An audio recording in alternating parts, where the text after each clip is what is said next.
Now that safety has been established, Dr. Johnson can continue his evaluation using non-violent methods to de-escalate the situation. The goal is to create a non-threatening environment and establish rapport with the patient. Acknowledge the patient's frustrations and grievances. Questions are best kept to the point, as open-ended questions can lead to non-productive scapegoating and rumination. Try to find a common ground and offer choices to the patient, such as food or drink, in exchange for his or her cooperation.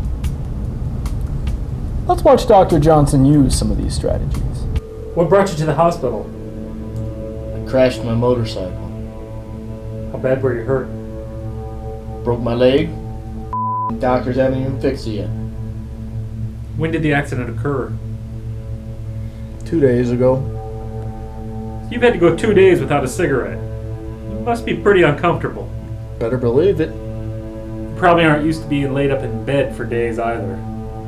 No, I'm usually outside either working or riding my motorcycle.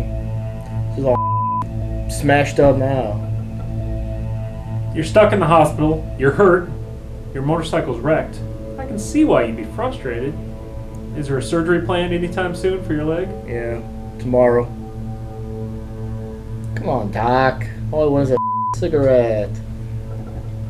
I know you want to smoke, but there's no smoking on the hospital campus at all. We can provide nicotine gum, a patch, or both. Is there anything else I can help you with? Pain control, food, something to drink? I guess I'll use a nicotine gum. And I could use a hamburger too. I'm pretty hungry. It looks like you are stuck here for a few more days. If we do our best to make you comfortable, could you agree to work with us? Yeah. I was thinking of quitting smoking anyway. Much better, Dr. Johnson. The patient is calm and agreeable to working with the treatment team. It seems that mostly he just needed someone to listen to him and acknowledge his frustrations. But it doesn't always go so smoothly, which brings us to the next phase, intervention. If the patient remains threatening and all efforts of non-violent de-escalation have failed to reduce that threat, then it is time to intervene. Oral medications are the first line, as it allows the patient to remain involved in their care. However, if this fails, then IM or IV medication should be used. Sometimes a show of force is enough to convince the patient that it isn't worth fighting. Before administering any medications, make sure to ask about allergies or medical contraindications. The most commonly used medication to manage the agitated patient is haloperidol, either alone or in combination. However, many alternatives do exist. Got that? Let's give Dr. Johnson a try at this, shall we? I'm glad you are willing to work with us, and I do appreciate it.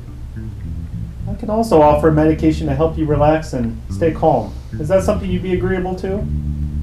How about some Xanax? Well, no, but similar. Ativan. Yeah, sure, what the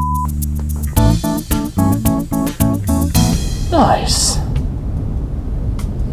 If all else fails, then physical takedown or restraint is necessary.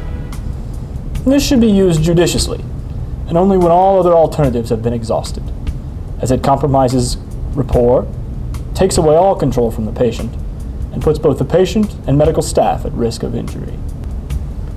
Let's just see how things might have played out if all the nonviolent techniques had failed with our patient.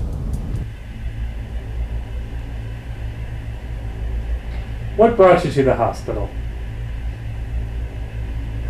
crashed my motorcycle. Wow. How bad were you hurt? Obvious, I broke my leg. Is your pain being adequately controlled? You quit with the questions. If I don't get a cigarette right now, I'm gonna kill every last one of you. Look, I can see why you're frustrated. Yeah, I'm done talking. It's go time. I live for this. Come on, yeah! Bring on your friends! I'll take you! All of you! Let go of me! Gonna get more people? How about we give him 5 of Haldol and 2 of Ativan? Yeah, you need 20 to take me down, that's right! A prudent choice, Dr. Johnson. A prudent choice indeed. Let me summarize for you the important steps in managing the violent patient. The mnemonic CANIT can help you to remember the critical aspects of handling these volatile situations. C is for containment and safety. A for assessment. N, nonviolent de-escalation. I is for intervention. And finally, T, takedown and restraint. Remember, safety first and foremost. Past behavior is predictive of future behavior. Always assess for delirium and withdrawal. Take the time to listen to the concerns of your patient. Use medications and restraints only when absolutely necessary. And lastly, remember, it is never your job to physically restrain the patient.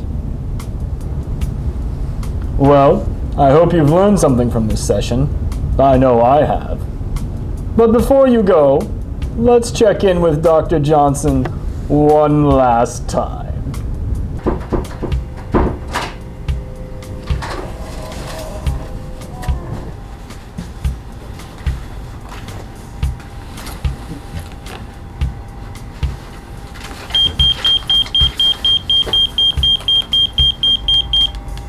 Code green. Well, I remain somewhat apprehensive. I feel prepared to deal with whatever situation awaits me.